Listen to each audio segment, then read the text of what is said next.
सार वचन राधा स्वामी वार्तिक भाग पहला दफा 5। अब मालूम करना चाहिए कि साध और ज्ञानी और भक्त और अवतार और पैगंबर और महात्मा जो कि निज स्थान पर न पहुँचे, उनका दर्जा संतों से नीचा और बहुत कम है। और चूंकि वे राह में न्यारे न्यारे स्थानों पर रह गए, इसी सबब से न्यारे न्यारे मत संसार में जारी हो गए। यानी जो कोई जिस मंजिल पर पहुंचा, उसने उसी मंजिल को आखिरी मुकाम और उसी मालिक को बेअंत और अपार समझा और उसी की पूजा का उपदेश किया। और सबब इसका यह है कि मालिक कुल ने अपनी कुदरत से हर एक स्थान को बतौर अक्स यानी छाया निज स्थान के रचा है। और थोड़ी बहुत वही कैफियत और हालत कि जो ऊंचे स्थान पर है, कुछ कुछ उसी किस्म की हालत और कैफियत नीचे के स्थानों पर भी पाई जाती है। पर हर एक स्थान की कैफियत और हालत और उसके कयाम यानी ठहराव में बड़ा फर्क है। और जो रचना हर एक स्थान पर देखने में आती है, वह भी न्यारी न्यारी है और दर्जे बदर्जे लतीफ यानी सूक्ष्म और विशेष सूक्ष्म और अति सूक्ष्म और पाक यानी निर्मल और विशेष निर्मल और महानिर्मल होती चली गई है। मगर यह हाल उसी को मालूम हो सकता है जिसने सब स्थानों की सैर की है, और नहीं तो जिस स्थान पर जो पहुंचा, उसने उसी स्थान के मालिक के स्वरूप और प्रकाश को देखकर उसी को बेअंत और बेहद और खुदा और परमेश्वर बतलाया। और इस कदर आनंद और सरूर उसको हासिल हुआ कि होश व हवास उसके सब जाते रहे। और ऐसी हालत मस्ती और शौक की पैदा हुई कि जिसका बयान नहीं हो सकता। दफा 6। और मालूम होवे कि हर स्थान पर सूरत पहुंचने वाले की कैफियत अलहदा है, और वही कुल नीचे के स्थानों में व्यापक और मुख्तार मालूम होती है। जैसे कि जो कोई पहले या दूसरे स्थान पर ठहरा, उसने वहां पहुंचकर देखा कि सूरत यानी मालिक उस स्थान का नीचे के सब स्थानों में व्यापक और उन स्थानों का करता है, और उसी से कुल रचना यानी पैदाइश नीचे की जाहिर हुई और उसी के आश्रय कायम है। तब उसने उसी को मालिक ठहराया और अपने सेवकों और सत्संगियों को उसी स्थान की भक्ति और पूजा के वास्ते उपदेश किया। और आगे का भेद न जाना, क्योंकि आगे का भेद सिवाय संत सदगुरु के और कोई नहीं जानता है। और संत सदगुरु उनको नहीं मिले, जो मिलते तो भेद आगे का बतलाते और उनका रास्ता चलाते। इसी तौर पर हर एक शख्स जिसने अपने अंतर में 1 या 2 या 3 स्थान तय किए, पूरा और पहुंचा हुआ कहा गया। और हाल यह है कि पहले ही स्थान पर पहुंचने पर सर्वशक्ति साधु को हासिल हो जाती हैं। इस वास्ते बसबब हासिल हो जाने शक्तियों और कुदरत और ताकत के उस पहुंचने वाले को महात्मा और कामिल करार दिया गया। और इसमें कुछ शक भी नहीं कि यह दर्जा बनिस्बत दर्जात सिफली यानी नीचे के बहुत ऊंचा है, और कदूरत दुनियावी और जिस्मानी यानी मलिनता संसारी और देही की उस पहुंचने वाले में बिल्कुल नहीं रहती है। दफा 7। ऊपर जिक्र हुआ है कि सत्य नाम स्थान, जिसको सत्यलोक और सचखंड भी कहते हैं, निहायत ऊंचा है और संतों का दरबार है। और उसके ऊपर 3 स्थान और हैं कि जिनको किसी संत ने नहीं खोला। अब परम पुरुष पूर्ण धनी राधा स्वामी दयाल ने जीवों पर निहायत कृपा करके उन मुकामों को खोलकर साफ साफ वर्णन किया है और उनका भेद और कैफियत भी जाहिर की। और सबसे ऊंचा और धुर स्थान राधा स्वामी पद जो सबकी आद और भंडार है और परम संतों का निज महल है, उसका भेद दया करके बख्शा।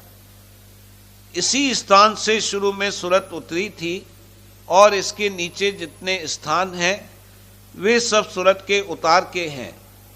और अब जीवात्मा यानी सूरत या रूह इस जिस्म यानी देह में सहज दल कवल के नीचे ठहरी हुई है और वहां से इसकी रोशनी और ताकत तमाम जिस्म में उतरकर और फैलकर मन और इंद्रियों के द्वारे कुल जिस्मानी और नफसानी यानी स्थूल और सूक्ष्म कार्य दे रही है।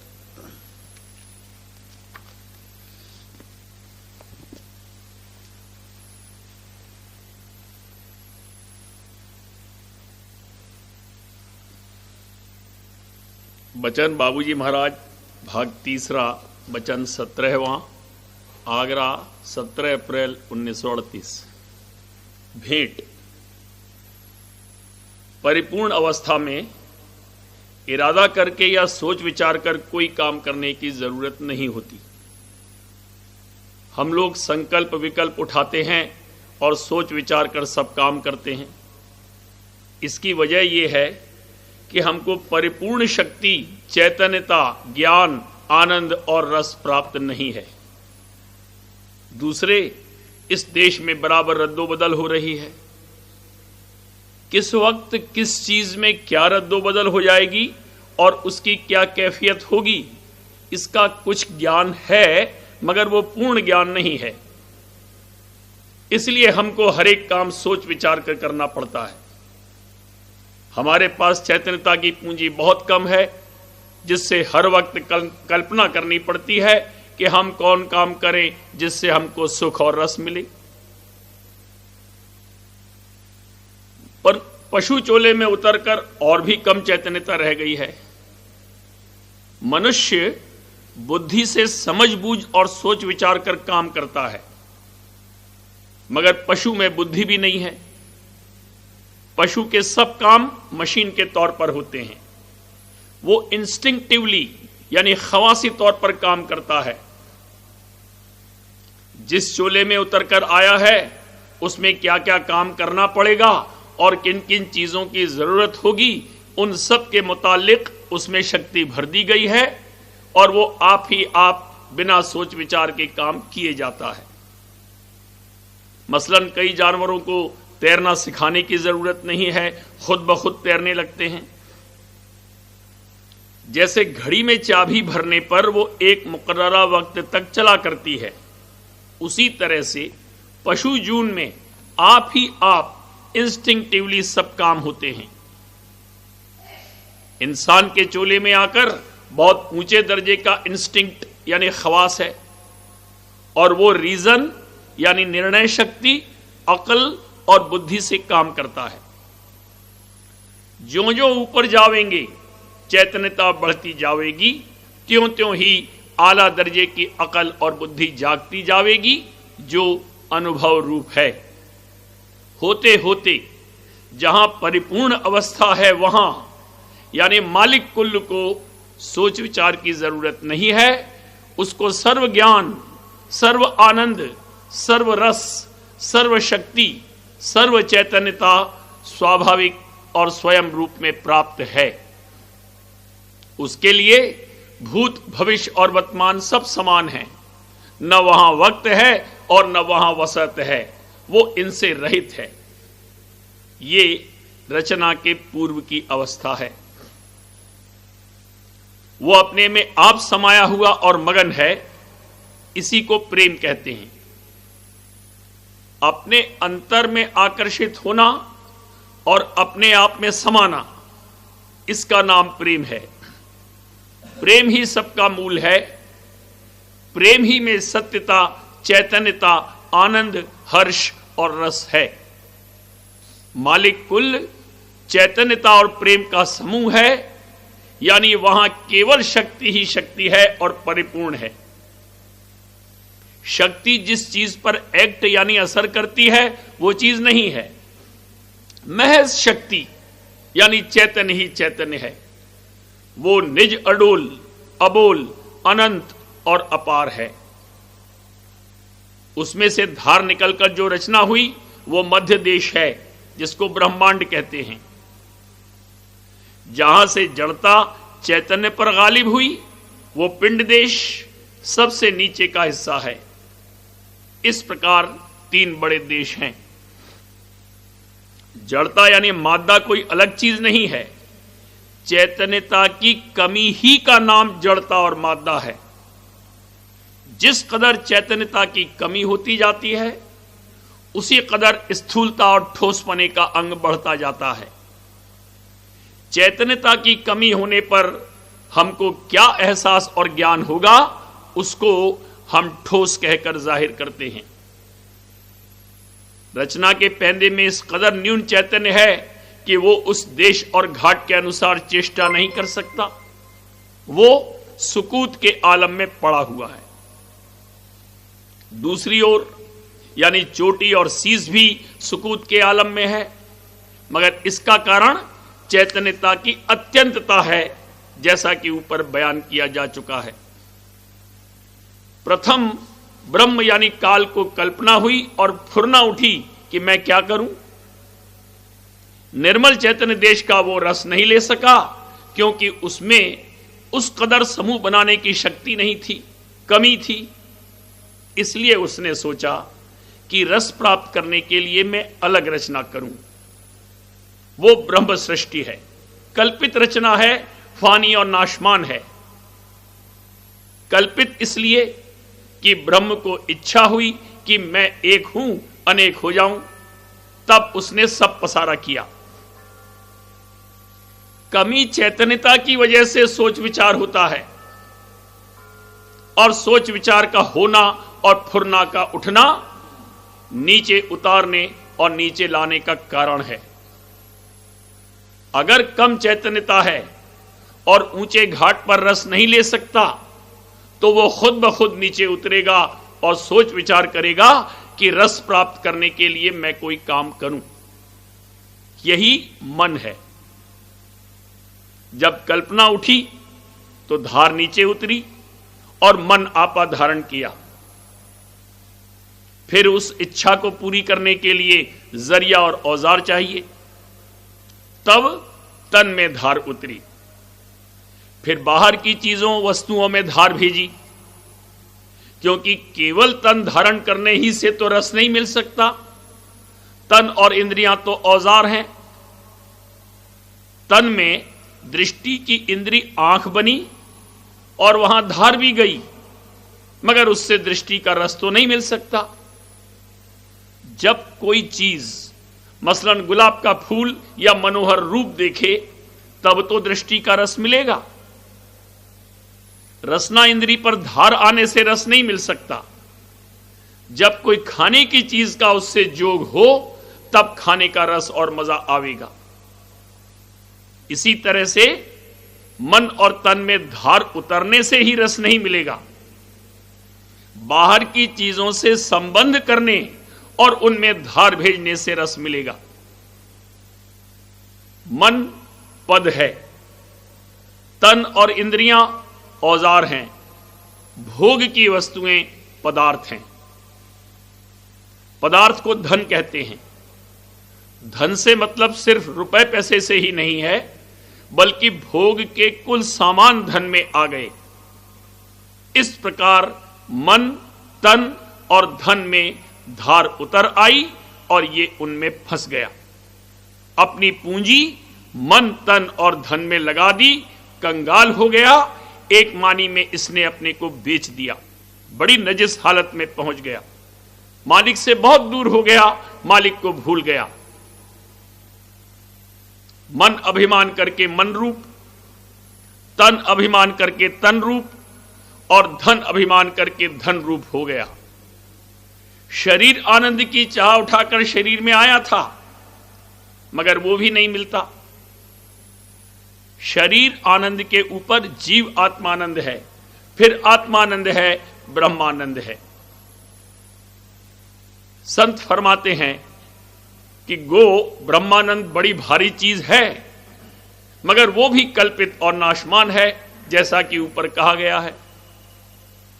ब्रह्मानंद के परे सुरतानंद और शब्दानंद हैं, उनको प्राप्त करने के लिए संत फरमाते हैं कि जैसे तुम्हारी धार मन, तन और धन में उतरी है, वैसे ही उसको धीरे धीरे अंतर में उल्टाओ और खींचो।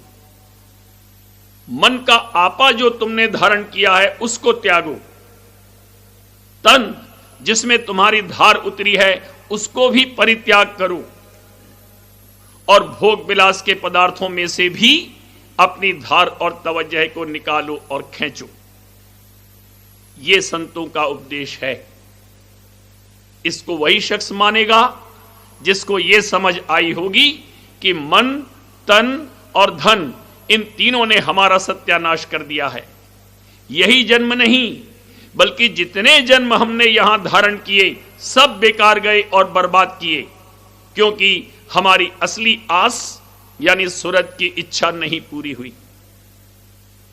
जन्म धारण किया, यहां के पदार्थों में प्रीत और मोहब्बत की, धन कमाया, मृत्यु के वक्त सब यहीं रह गया, सब छूट गया। दूसरा जन्म धारण किया, फिर किसी दूसरे से प्रीत और मोहब्बत की, फिर नए तौर से धन कमाना शुरू किया, वही पापड़ फिर बेलने पड़े।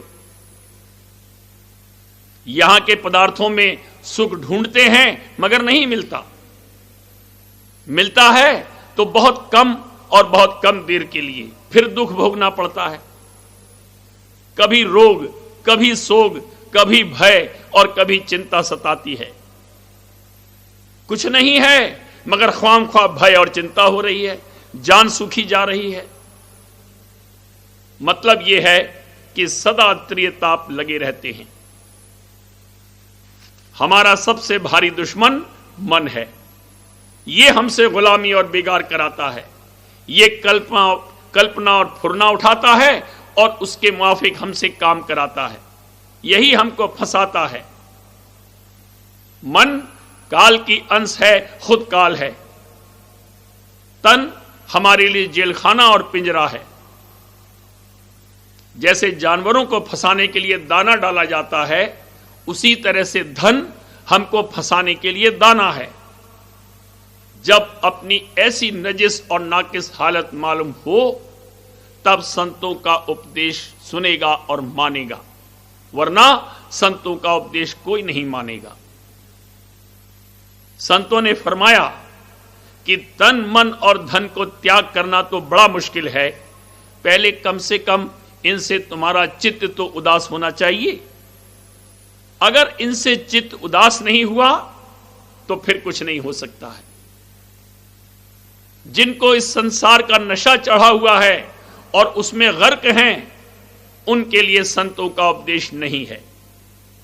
जो जगत की कामना के मारे हुए हैं, उनके लिए संतों का उपदेश नहीं है। संतों का उपदेश उनके समझ में नहीं आवेगा।